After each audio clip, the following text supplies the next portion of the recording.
However, Sierra goes on to say that the only sour note in the evening was that Freddie kept cornering Lula and trying to convince her to be in one of his films, that he was drunk and kept getting drunker as the evening went on. She starts to cry as she recounts how happy and crazy in love Lula had been during the event. Hello and welcome to Precontation Points Video Snark. If you came here because you thought that this was an audiobook, please stick around and maybe learn some reading and listening comprehension skills. I read books, discuss what went wrong, and how they can possibly be fixed. I'm continuing my read-through of The Cuckoo's Calling by Robert Galbraith. Not the first video, go check out the others, links are posted below. This book contains harsh scenes that some people might find upsetting. Viewer discretion is advised. Chapter 32. The chapter opens, as it usually does, on a lot of unimportant stuff. In my usual tone, I have to reiterate that I might be interested in reading about all of this if the book wasn't so keen on throwing so much nonsense rubbish at us constantly. He gets a call from the man who's been hounding him about money. It seems as though Strike took a loan from dear old Dad, and Daddy Dearest is keen to get his money back. Strike snaps at the man that he can't give the money back when he has none, but if they were to wait, then he'll pay it all back with interest. We then get a tedious bit about what's going on in the world. I don't care. The narration finally jumps us ahead to the next morning, where it explains to us that Shrek is now on his way to an interview with Marlene, Lula's bio-mum. She had first been eager to talk to Shrek, then counseled when Robin said that they weren't going to pay her to travel to meet up with him. Shrek eventually convinced her that he was close to solving the case, and the thought of being unable to squeeze one last penny out from her dead daughter apparently was enough to convince her to meet with him. Anyway, since the physical appearances and personalities of these people have come as no surprise, the same is true of Marlene. We were expecting a middle-aged gold digger who is desperate to cling to her youth, and that's what the narration gives us. She looked away from him, drawing hard on her Rothmans. When her mouth puckered into hard little lines around the cigarette, it looked like a cat's anus. I had to read this, and so do you. Anyway, Marlene's speech is near indecipherable mess, similar to how Rochelle's was. It's taking me way too long to read through the first page of her yapping, and she's only talking about how rough her life was. How if she'd known how much damage Lula's adoptive family had done, she wouldn't have put her up for adoption. She goes on to say that she never personally met Evan, but thought that Lula and Evan were cute together, but that she didn't like the drugs and wished that he would have cleaned his act up. She's adamant that Evan had nothing to do with this. When Strike asks about Samai, Marlene reports that Lula told her that he was like a brother to her. This kind of upset Marlene, who apparently had 3 more kids after Lula, but all of them were taken by CPS. She wanted to use Lula's money to find the rest of her children, but tells Strike that Lula wasn't interested in this. Marlene still doesn't know where her other children are. She goes on to say that the reason why Lula wasn't interested in finding out about her bio-siblings was because the only thing she wanted was to track down her black family, that she already had a white brother, so she didn't need to find more. Marlene then tells a little about Lula's bio-dad, that he was a student from Africa living in the same building who sometimes helped her out, and as soon as she found out that she was pregnant, he bounced, and that was that. She says his name was Joe, but then gets angry when Strike tries to ask about his surname. It's at this point that Strike realizes that despite making the beast with 2 backs and a baby, Marlene and Joe's relationship never progressed to the, by the way, what's your last name, stage. Naturally, she doesn't even know what he studied and forget about at what university. The only thing she remembers is that he said that he'd sometimes go to the museum attached to the schools on break. She says that Lula tried to find him by looking up old school records, but Marlene is of the opinion that Joe must be dead now, for the exact kind of racist reasons you might expect. Shrek then asks if Marlene met any of Lula's friends. Only Rochelle, whom she also describes as a greedy freeloader. When he asks about Sierra, Marlene makes a snide remark about how Evan had been at Sierra's place when Lula died. It's after this that Shrek realizes that most of Marlene's opinions about Lula's personal life are based on what she read in the press. Lula never brought anybody other than Rochelle to meet her bio-mum.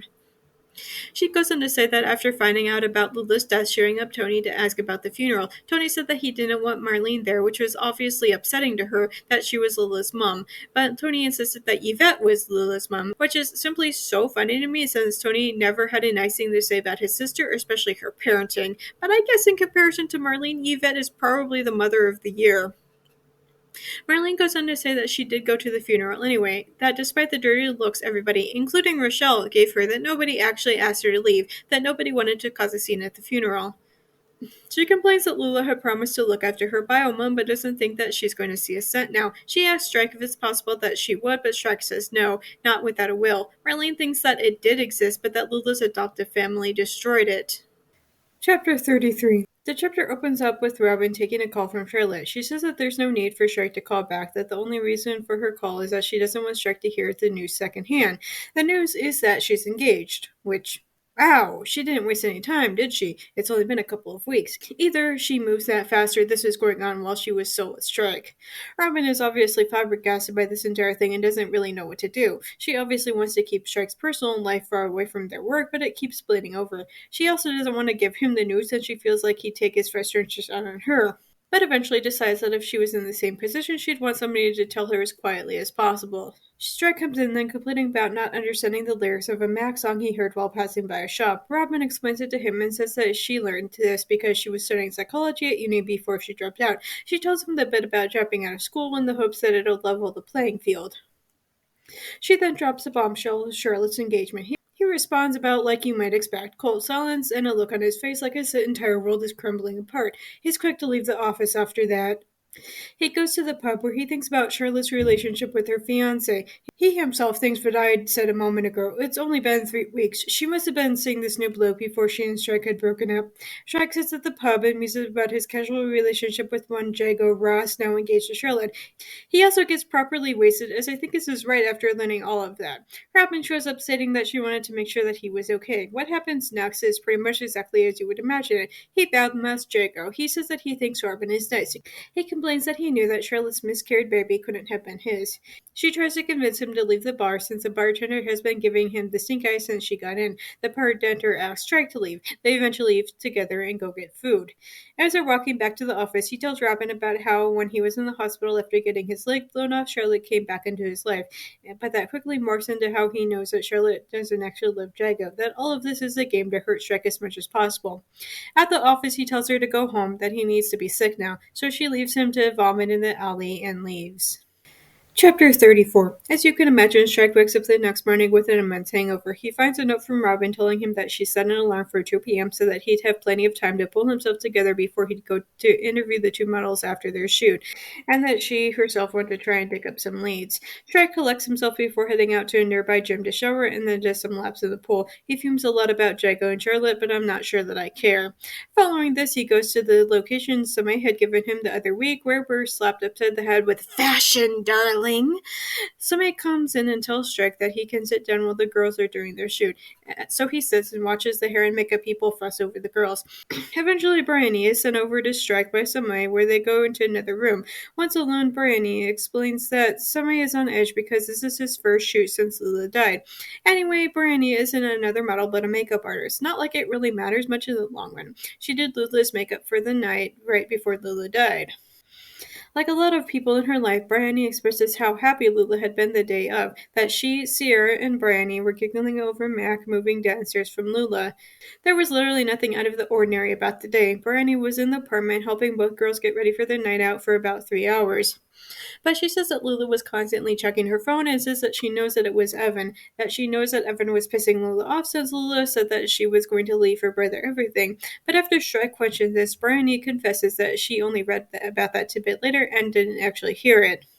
Bryony goes on to say that although Lula and John didn't have the best relationship, that he was honestly looking out for her best interests, that in this industry everybody was always after something from you, especially if you were pretty and popular like Lula was. Shrek tries to ask about the blue paper Kieran had seen Lula writing right before he dropped her and Rochelle off at the shop. This is a single question, but it takes ages to get out because Bryony keeps interrupting him. They then sit there and spitball what Lula could have been writing. A grocery list, a suicide note, an angry letter to Evan. Each one is examined and dismissed quickly. Shrek only wants to know what could have possibly been, but when it comes down to it, Bryony had only been there to do a job, so she wouldn't have been snooping. Shrek then asks if she knows Tansy, but she says that she sometimes does Ursula's makeup, that Ursula is a miserable person, and that it is obvious both sisters are gold diggers.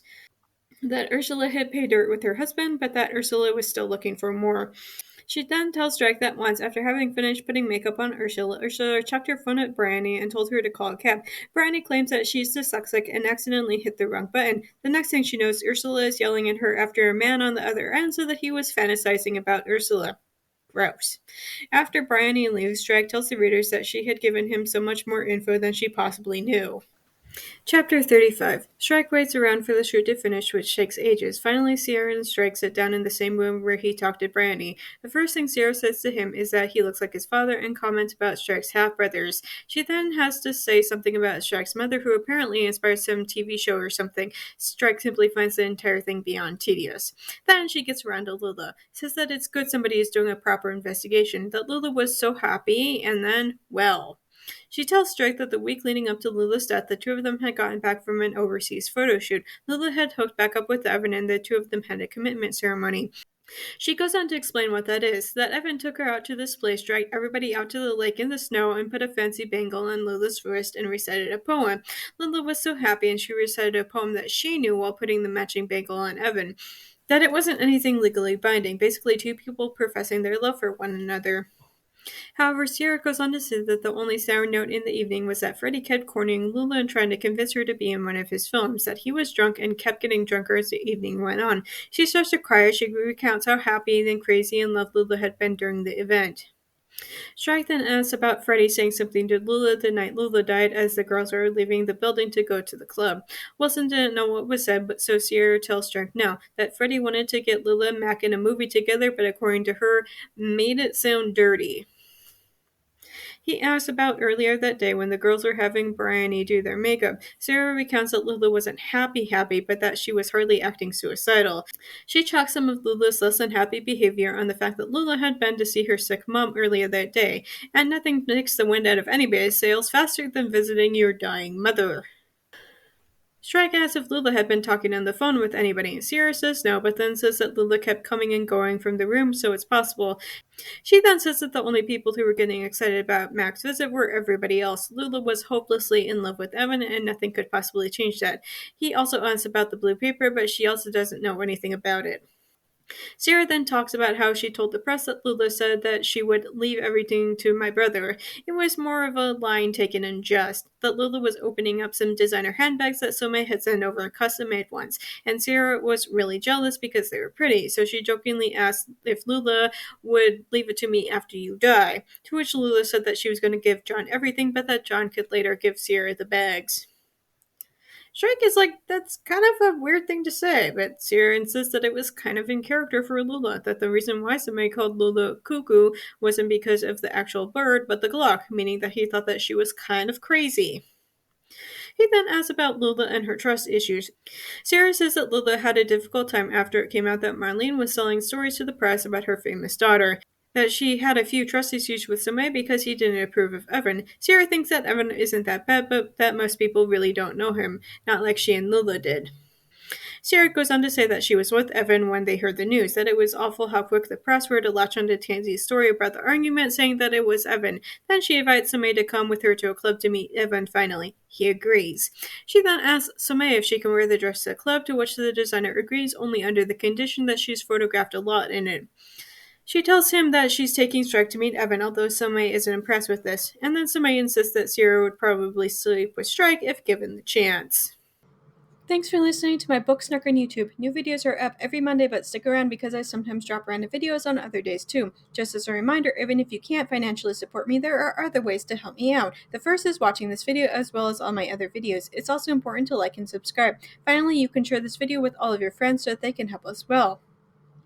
If you're already caught up with all of my videos, you can go to Tumblr for my main book, Snark's always free and updated every morning. Newly added to Patreon is to become a member without paying. You'll get access to the same things on Tumblr, but on Patreon. Also new is a 1-week free Patreon trial, so be sure to check that out. Special thanks to Dawn, Phoebe, and Nikki for supporting me on Patreon already. If you want to hear your name in my video next week, either support me on Patreon or make a one-time donation. Do you like my snark so much that you want me to snark your writing? I do that too. For just $6 per chapter, I will tell you how awful that your writing is. But not to worry if you feel like you couldn't take the criticism. I also offer regular book editing as well, just $10 per chapter. You can contact me on any of my social media platforms if you have further questions. If you want to read some of the things that I've written, you can purchase my works on Amazon. I have a slew of spicy short stories and 2 full-length novels. I also frequently run flash sales on my stories, and if you don't follow me on any social media, you might want to do so just so you can know when I might be offering things for free. Links for everything will be posted below. See you next week, guys!